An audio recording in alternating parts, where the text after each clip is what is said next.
Participe conosco ao vivo no estudo desta lição em nossa escola sabatina online, todos os sábados às 9 da manhã pelo Zoom. No final deste vídeo, veja como participar. Você é o nosso convidado. Olá, sejam todos bem-vindos. Estamos aqui para mais um estudo da Bíblia e do Espírito de Profecia. Tema geral desse semestre de nossas lições é os 3 convites do Evangelho. E hoje nós vamos então falar sobre o segundo convite, ruas e bairros ao Adventismo. E o verso áureo, ele diz assim: clame em alta voz, não te detenhas, levanta a tua voz como trombeta, anuncia o meu povo a sua transgressão e a casa de Jacó os seus pecados. Isaías 58:1. A primeira pergunta diz assim: de que maneira o Senhor revelou em visão a solenidade das mensagens angélicas? Vemos aí também a segunda parte, diz: se o ensino for errôneo, o que acontece? Apocalipse 22, os versos 18 e 19 nos dizem assim: porque eu testifico a todo aquele que ouvir as palavras da profecia deste livro, que, se alguém acrescentar a essas coisas, Deus fará vir sobre eles as pragas que estão escritas neste livro. E se alguém tirar quaisquer das palavras do livro desta profecia, Deus tirará a sua parte do livro da vida e da cidade santa e das coisas que estão escritas neste livro. Notinha desvia um grupo que permanecia bem guardado e firme, não dando atenção aos que faziam vacilar a estabelecida fé da comunidade. Deus olha para eles com aprovação. Foram-me mostrados 3 degraus, a primeira, segunda e terceira mensagem angélica. Disse o meu anjo assistente: ai de quem mover ou mexer num alfinete dessas mensagens. A verdadeira compreensão dessas mensagens é de vital importância. O destino das pessoas depende da maneira em que são elas recebidas. Vemos então que diz aqui a maneira então que elas forem recebidas, né? Tem uma solenidade muito importante, ela tem o tempo, o lugar. Se nós mudarmos o tempo e o lugar dessas mensagens, nós estamos fazendo algo então errôneo, né? E se for feito desta maneira, o que vai acontecer? Também, se inicia na data errada, vai também terminar numa data errada, né? Interessante que aqui realmente fala do destino das pessoas depender da maneira em que são essas mensagens recebidas. Isso. São mensagens que, na terminologia dentro do Adventismo que é muito usada, é verdade presente. A verdade aplicável especialmente para o tempo em que vivemos. E aqui é feita uma advertência, né? Ai de quem mover um bloco ou mexer um alfinete. Então, realmente aqui nos faz nos aproximar desse assunto com uma certa cautela, prudência, para não ir além do que está escrito. Queria ainda mencionar em relação ao verso áureo, que realmente Isaías 58 é um capítulo muito especial, que nos fala sobre o sábado, sobre o verdadeiro jejum, sobre os reparadores de brechas que surgiriam, né? E tudo mais. E aqui o capítulo 28 abre justamente com essa necessidade de uma advertência contra o povo de Deus. Justamente aqui a transgressão, a maldade estava na casa de Jacó, em Israel. E o Israel moderno é o adventismo hoje. Deve haver então uma denúncia dos maus feitos dentro de um povo então esclarecido, um povo iluminado com essas mensagens. Vamos à segunda pergunta, diz: o que uma classe de pessoas achava que deveria ser feito na plataforma da verdade? Segunda parte diz assim: que exortação faziam os que estavam sobre a plataforma? Texto bíblico, Neemias 4, 1-9. E sucedeu que, ouvindo Sambalate, que edificávamos o muro, ardeu em ira e se indignou muito, escarneceu dos judeus e falou na presença de seus irmãos e do exército de Samaria, e disse: que fazem esses fracos judeus? Permitir-se-lhes-á isso? Sacrificarão? Acabá-lo-ão num só dia? Vivificarão dos montões do pó as pedras que foram queimadas? E estava com ele Tobias, o amonita, e disse: ainda que edifiquem, contudo, vindo uma raposa derrubará facilmente seu muro de pedra. Ouve, ó nosso Deus, que somos tão desprezados, e torna o seu opróbrio sobre a sua cabeça, e dá-os por presa na terra do cativeiro. E não cubras a sua iniquidade, não se risque diante de ti o seu pecado, pois que te irritaram na presença dos edificadores. Porém edificamos o muro, e todo o muro se fechou até a sua metade, porque o coração do povo se inclinava a trabalhar. E sucedeu que, ouvindo Sambalate e Tobias e os árabes, os amonitas, os asdoditas, que tanto ia crescendo a reparação dos muros de Jerusalém, que já as roturas se começavam a tapar, iraram-se sobremodo, e ligaram-se entre si todos para virem guerrear contra Jerusalém e para os desviarem do seu intento. Porém, nós oramos ao nosso Deus e pusemos uma guarda contra eles, de dia e de noite, por causa deles. Vemos então a importância, vamos dizer, dessa questão então da plataforma, né? E aqui o texto de Primeiros Escritos 259, ele vem falando: de novo fui conduzido às 3 mensagens angélicas e vi que alto preço havia o povo de Deus adquirido a sua experiência. Esta fora alcançada através de muito sofrimento e severo conflito. Deus os havia conduzido passo a passo até que os pusera sobre uma sólida plataforma inamovível. Vi pessoas aproximarem-se da plataforma e examinar o fundamento. Alguns com alegria subiam imediatamente para ela. Outros começavam a encontrar defeitos no fundamento. Achavam que se deveria fazer melhoramento e então a plataforma seria mais perfeita e o povo muito mais feliz. Alguns desceram da plataforma para examiná-la e declararam ter sido ela colocada erradamente.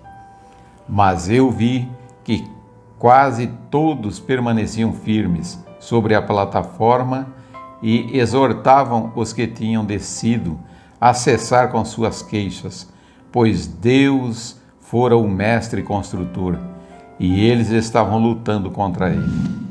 E eles reconsideravam a maravilhosa obra de Deus que os conduzira à firme plataforma. Em união, levantaram os olhos ao céu e com alta voz glorificavam a Deus. Isto afetou alguns dos que se tinham queixado e deixado a plataforma, e contritos subiram de novo para ela. Vemos que é a última parte, então, dessa segunda pergunta, de surtiu algum efeito, ou teve algum efeito, né? Essa questão da plataforma e aqueles que estavam em cima, que estavam firmes, então eles diziam para os outros, né, que fora Deus que fizera. Eles estavam queixando à toa, né? E aqui no finzinho, então, diz que surtiu efeito. Alguns deles, então, voltaram e subiram a plataforma. É muito significativa essa visão nos mínimos detalhes. Aqui nós vemos que existe uma classe, né, que começa a encontrar os defeitos no fundamento e na sabedoria humana deles, eles acham que podem fazer o quê? Melhoramentos. E com esses melhoramentos diz que seria o povo muito mais feliz. E aqui diz justamente que alguns começaram a dar ouvidos para esses que estavam colocando críticas, né? E desceram da plataforma, começaram a examiná-la e começaram a também enxergar defeitos, assim como os demais. Mas de fato diz que uma grande parte permanece então nessa plataforma. E mesmo aqueles que desceram ainda têm essa chance de recuperação. Nós vemos a dificuldade desses críticos da verdade, e isso sempre vai ocorrer, à semelhança da época de Neemias, como vimos. Aqueles que querem entravar a obra, querem impedir de alguma forma para que não avance, não progrida a verdade. Vamos à terceira, que diz assim: a que especialmente é dirigido o segundo convite? Em que grupo dos salvos estão os que aceitam o convite agora? Lucas 14, 21 e 22. E voltando aquele servo, anunciou essas coisas ao seu senhor. Então o pai de família, indignado, disse ao seu servo: sai depressa pelas ruas e bairros da cidade e traze aqui os pobres e aleijados e mancos e cegos. E disse o servo: Senhor, feito está como mandaste, e ainda há lugar. Então aqui, na continuidade da parábola da grande ceia, nós vemos nesse texto, falando justamente sobre o segundo convite. E aqui, no texto inspirado do grande conflito, na página 452, diz assim: de novo é dada a ordem, clame em alta voz, não te detenhas, levanta a tua voz como a trombeta e anuncia a meu povo a sua transgressão e a casa de Jacó os seus pecados. Não é o mundo ímpio, mas são aqueles a quem o Senhor designa como meu povo, os que devem ser reprovados por suas transgressões. Declara ele ainda: todavia me procuram cada dia, tomam prazer em saber os meus caminhos, como um povo que pratica a justiça e não deixa a ordenança do seu Deus. Aqui se faz referência a uma classe que se julga justa, que parece manifestar grande interesse no serviço de Deus, mas a repreensão severa e solene daquele que examina os corações prova que se acham a calcar a pés os preceitos divinos. Também temos aqui da Review Herald de 9 de março de 1905, presente na meditação Maranata 239, procuremos, com todo o poder que Deus nos tem dado, estar entre os 144 mil. Vida e Ensinos, página 128, nos diz ainda: numa reunião efetuada em Dorchester, Massachusetts, em novembro de 1848, foi-me concedida uma visão da proclamação da mensagem do assinalamento e do dever que incumbia aos irmãos de publicar a luz que resplandecia em nosso caminho. Vemos aí então que é dirigido especialmente o segundo convite ao povo. Ele diz aqui, não ao mundo ímpio, mas o povo da igreja, né?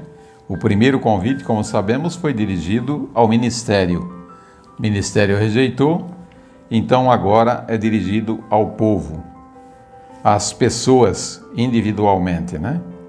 E todos aqueles agora que fizerem parte neste período, então aceitando, que diz ali, né, que foi feito o convite, e diz, feito está como mandaste, veio alguém, veio um tanto de pessoas, mas diz, ainda há lugares. Esses que vieram, eles fazem parte, então, como vimos aqui, dos 144 mil, aqueles que serão assinalados debaixo da terceira mensagem angélica.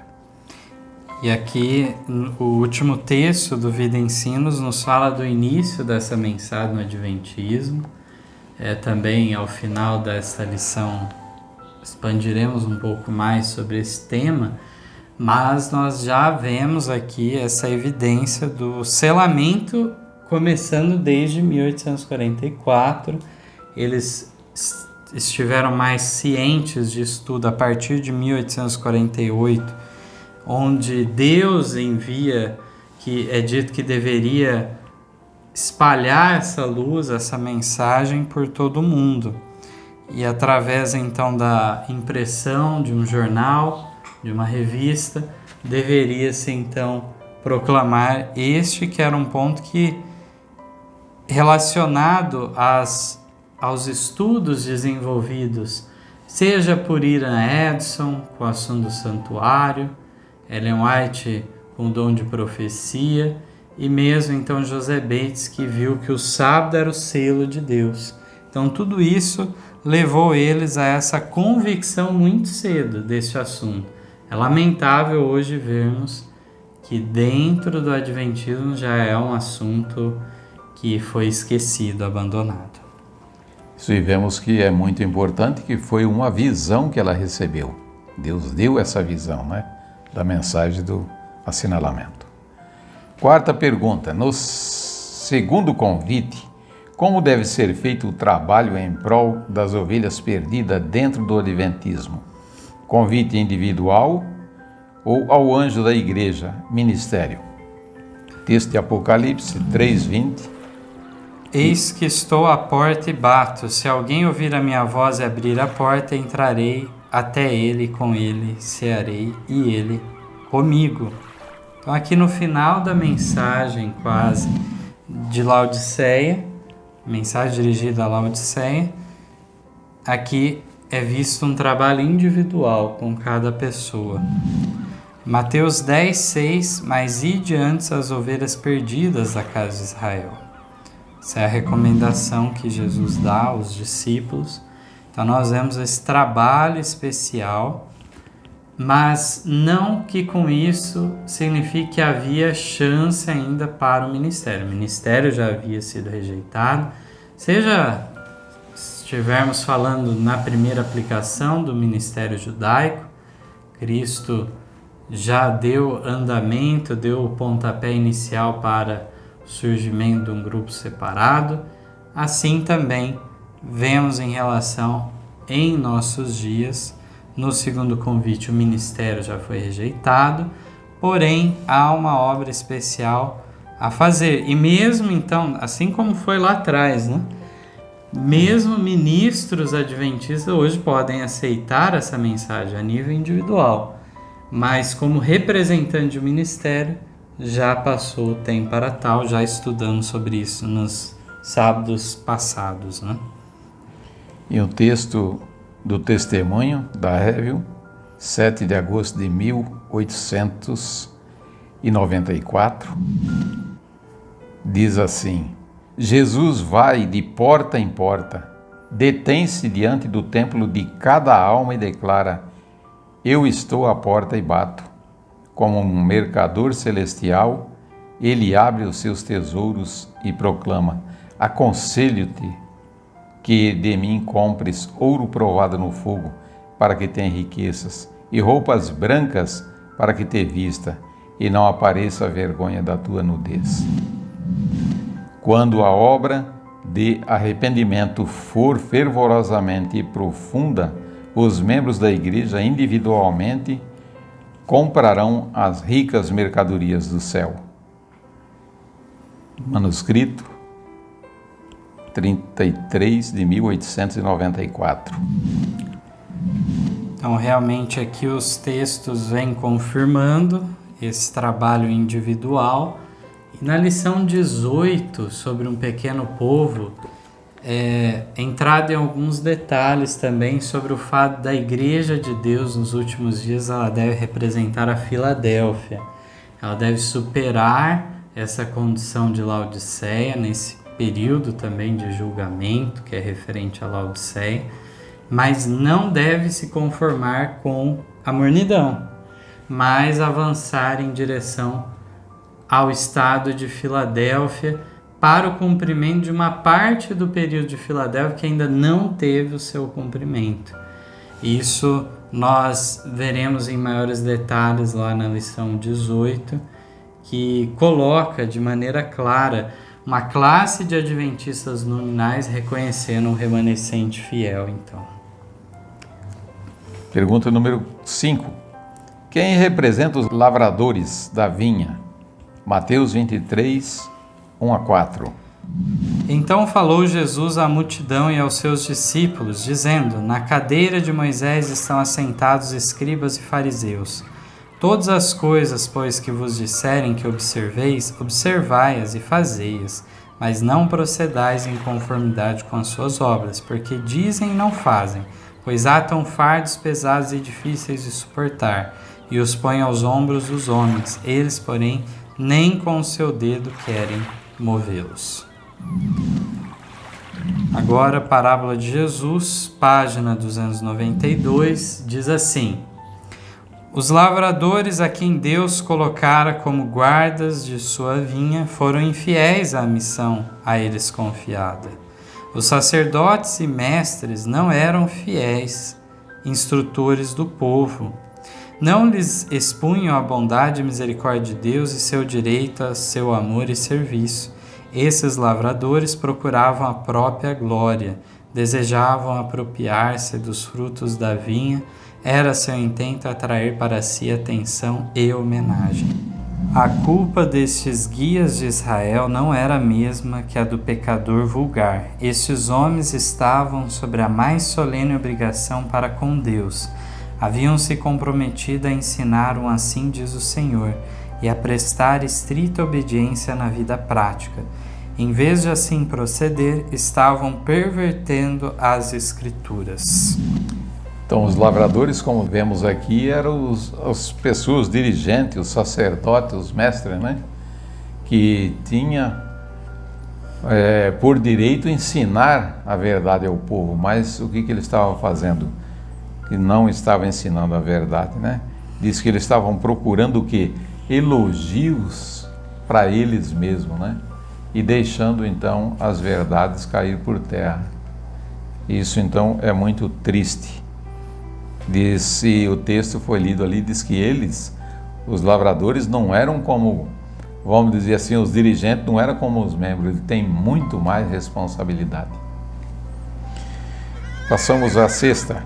Que classe desviou Israel de reconhecer a Cristo e qual pode estar fazendo o mesmo agora no Adventismo?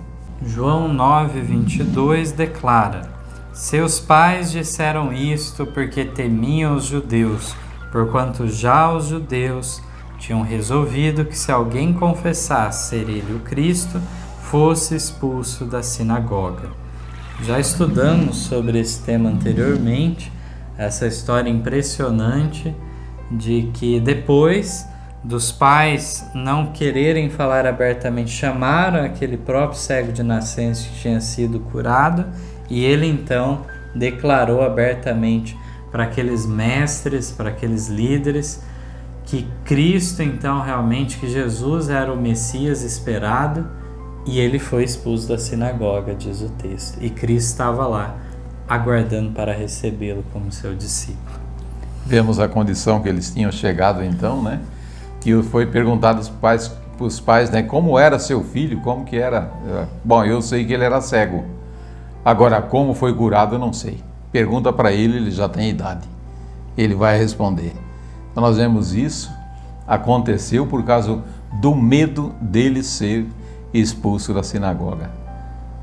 E quando é perguntado para o filho confirma, então ele é expulso, né? E aqui agora temos o texto, a parábola de Jesus 304, 305, que nos diz: na parábola da vinha foram os lavradores que Cristo declarou culpados. Foram eles que recusaram devolver a seu senhor o fruto da terra. Na nação judaica foram os sacerdotes e mestres que, desviando o povo, roubaram a Deus do serviço que requeria. Foram eles que afastaram de Cristo a nação. A lei de Deus, não misturada com tradições humanas, foi apresentada por Cristo como grande padrão de obediência.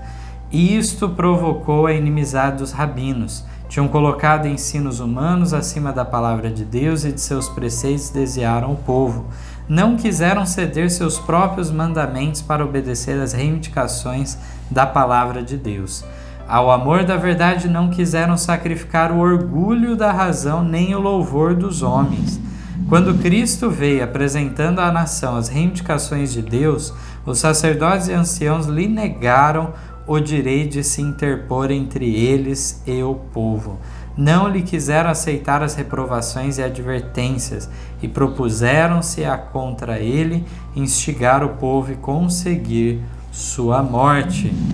Eram responsáveis pela rejeição de Cristo e os resultados que se seguiram. O pecado e a ruína de todo o povo foram devidos aos guias religiosos. Em nossos dias não operam as mesmas influências? Dentre os lavradores da vinha do Senhor não estão muitos seguindo os passos dos guias judeus? Não estão mestres religiosos desviando os homens dos claros reclamos da palavra de Deus? Vemos aqui então que lá no passado foi os guias e agora também em nosso tempo também é os guias, né? Quando então os servos de Deus levam a verdade clara, eles falam que aquilo não é verdade, né? Vemos então como fazem a mesma coisa que fizeram lá no passado. E em vez de trazer verdade para o povo, para abrir a mente, para que eles possam um dia ser salvos, eles vêm só com coisas humanas, dizendo só de erros, de coisas que não tem, então não traz nada de conhecimento para a salvação.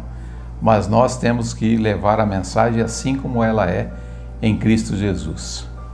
Passamos à 7ª pergunta. Quando os mensageiros são enviados por Deus e os guias de Israel moderno procuram impedir a luz, que declara o Senhor?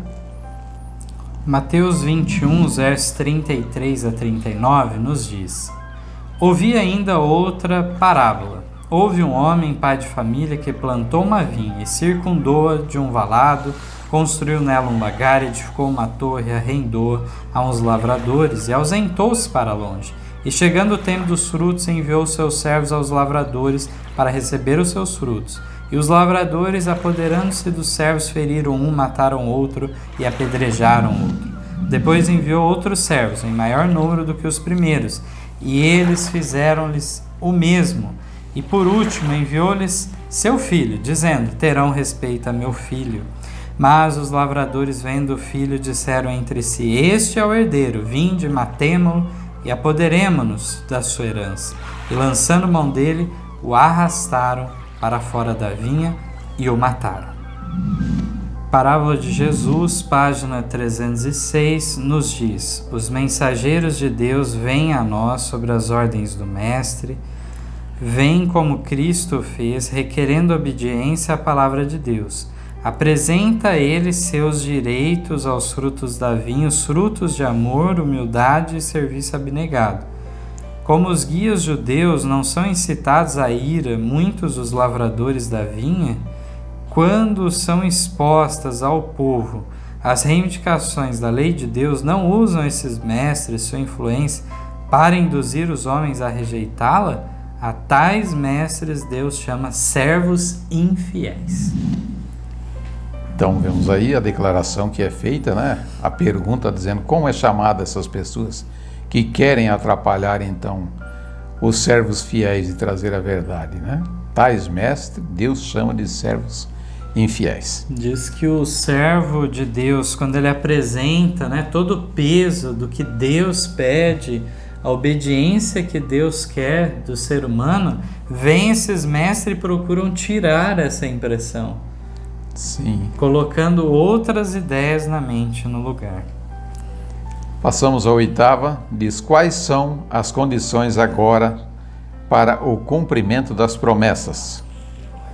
Romanos 11, os versos 20 e 21 declaram: está bem, pela sua incredulidade foram quebrados, e tu estás em pé pela fé. Então não te ensorbebeças, mas teme. Porque se Deus não poupou os ramos naturais, teme que não te poupe a ti também. Parábola de Jesus 306 ainda diz assim: as palavras de Deus ao antigo Israel encerram uma advertência solene para a igreja moderna e seus guias.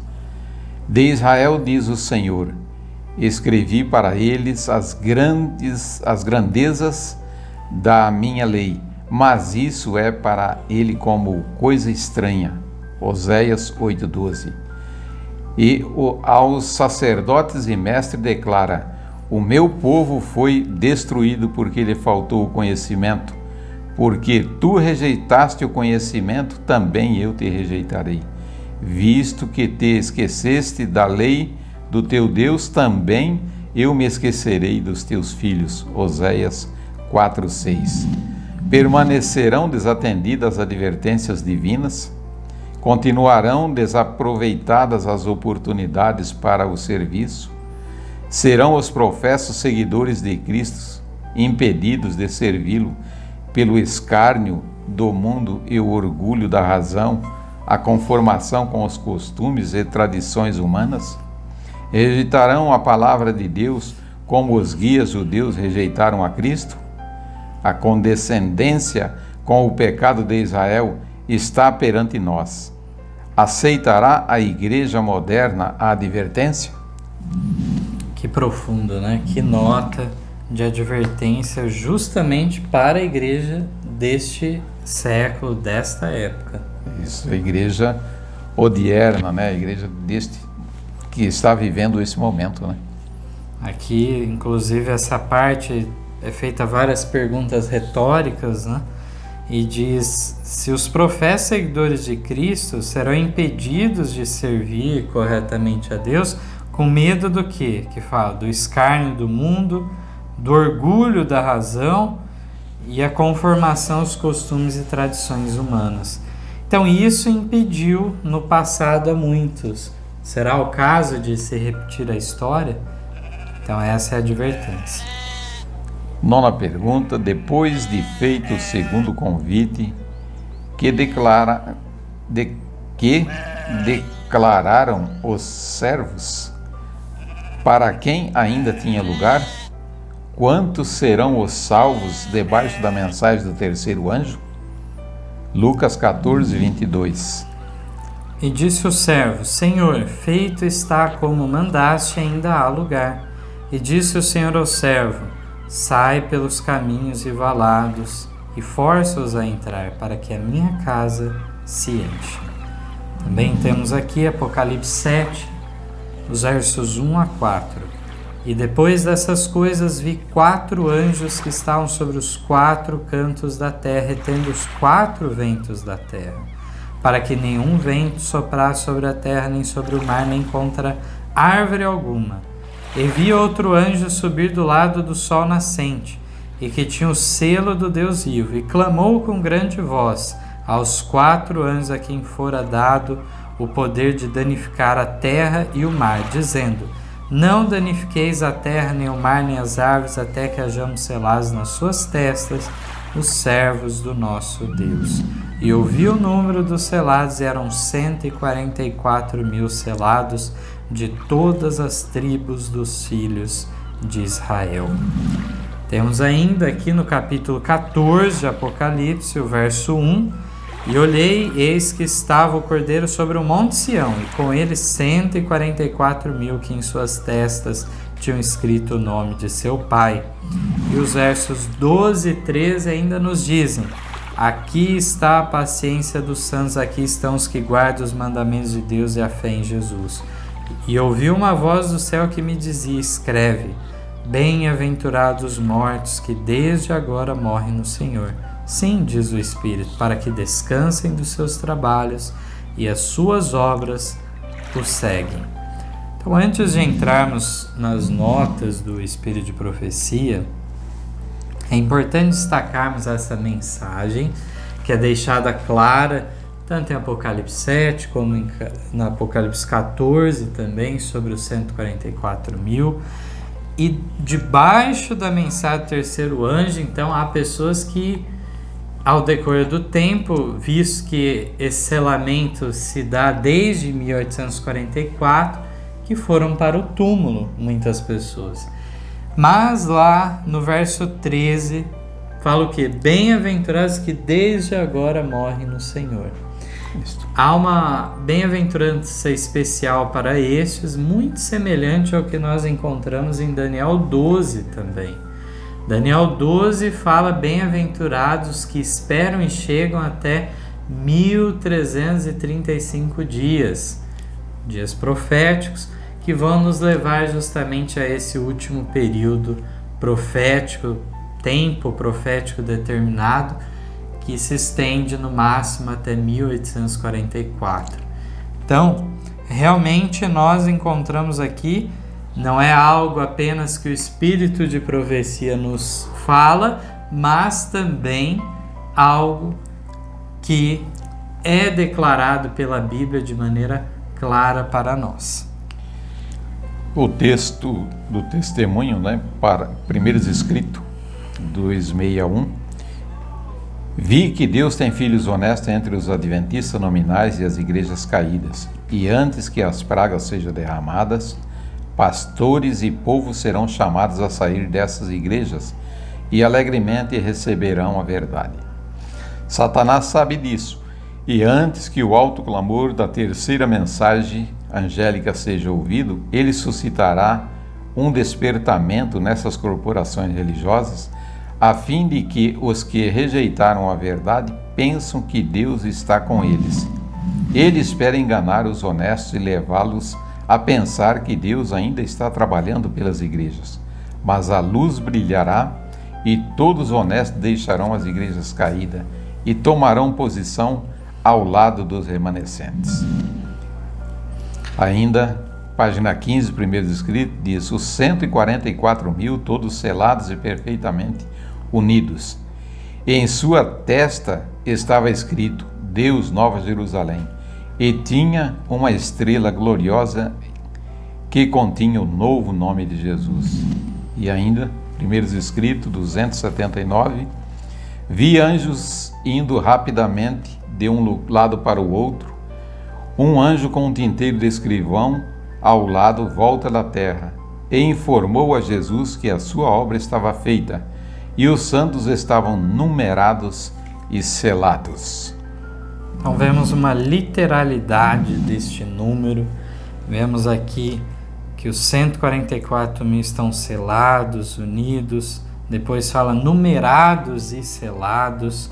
É esse anjo com tinteiro de escrivão ao lado, uma referência a Ezequiel 9. E também em Apocalipse 7 é mostrado esse anjo que sobe da banda do sol nascente como anjo selador. Sabemos que todos apontando para o mesmo personagem, o terceiro anjo. Neste tempo, então, é feito o selamento. Debaixo de sua obra é feito o selamento do povo de Deus. Aqui também foi perguntado para quem ainda tinha lugar. Porque passado o segundo convite, os servos declaram o quê? Que ainda tinha lugar na casa, e o Senhor fala: não, eu quero que minha casa se encha, chame mais pessoas.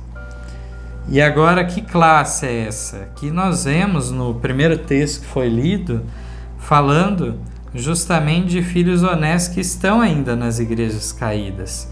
Aqui diz que pastores e povo serão chamados a sair dessas igrejas e alegremente receberão a verdade. Vai ser um tempo, então, de muitos enganos da parte de Satanás, efetuando milagres, prodígios, mas aquele que for honesto, quiser saber a verdade, nesse tempo do alto clamor do terceiro anjo, chuva serôdia, vai ser alcançado. Isso, vemos que esse convite agora, né, que será próximo ao segundo, né, diz ali, agora é usado um palavreado, força-os a entrar. Quer dizer, no primeiro e segundo não tinha esse palavreado. Mas agora por que ele diz? Para que a minha casa se encha.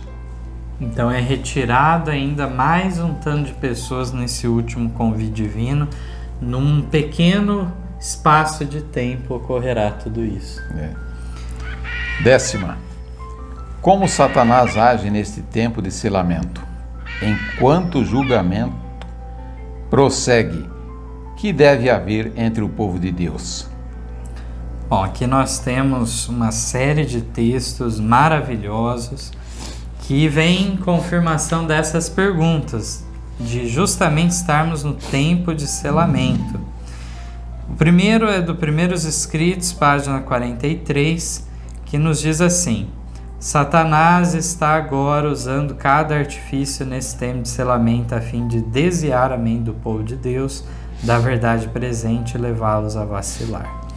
No Manuscript Releases, volume 8, página 220, também temos um texto que diz: vi que Satanás operaria mais poderosamente agora do que nunca dantes. Ele sabe que seu tempo é curto e que o assinalamento dos santos os colocará além do seu alcance.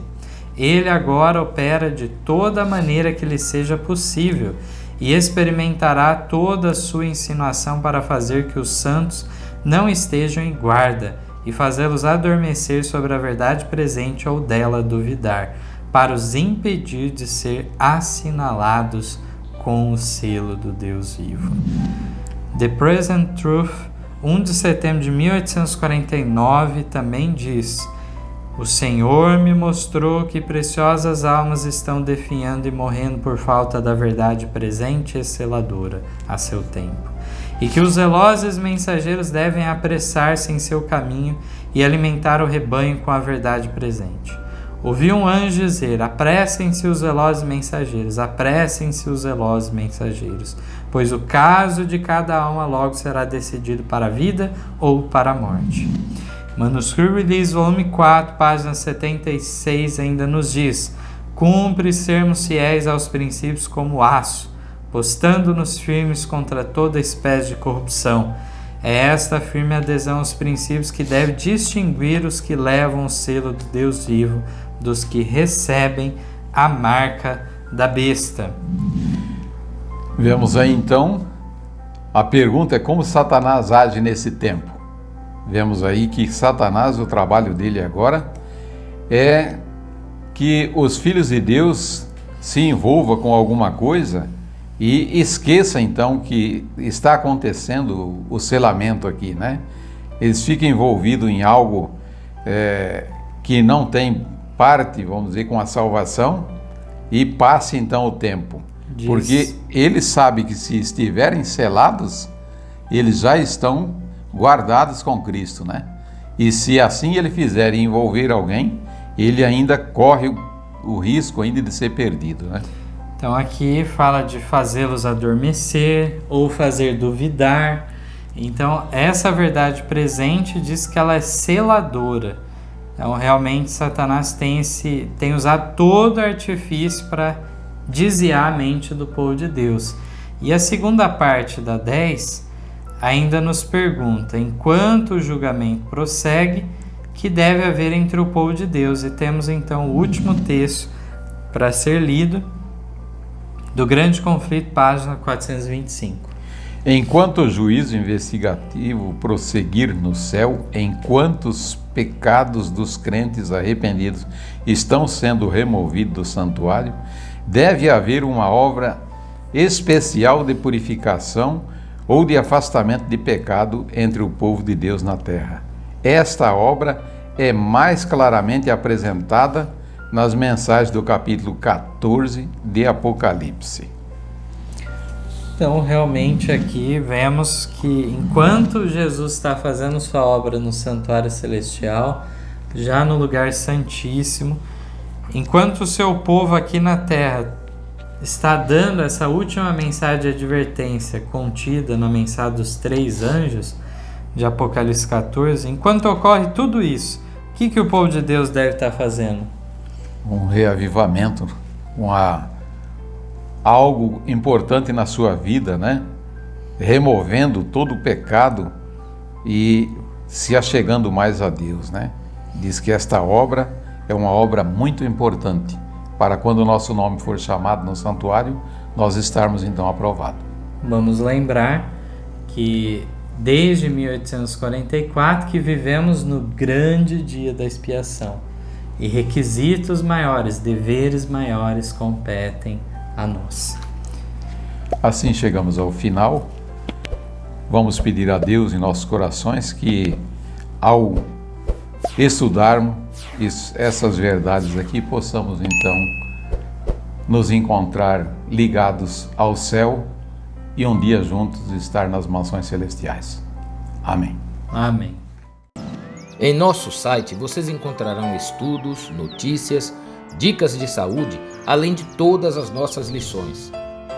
Participem conosco através da nossa página no Facebook e assistam todas as nossas lições através do YouTube.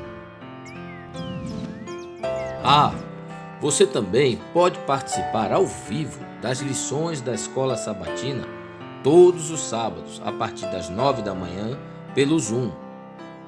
Ligue ou mande uma mensagem para os números de WhatsApp que aparecem na tela e venha estudar conosco. Você é o nosso convidado.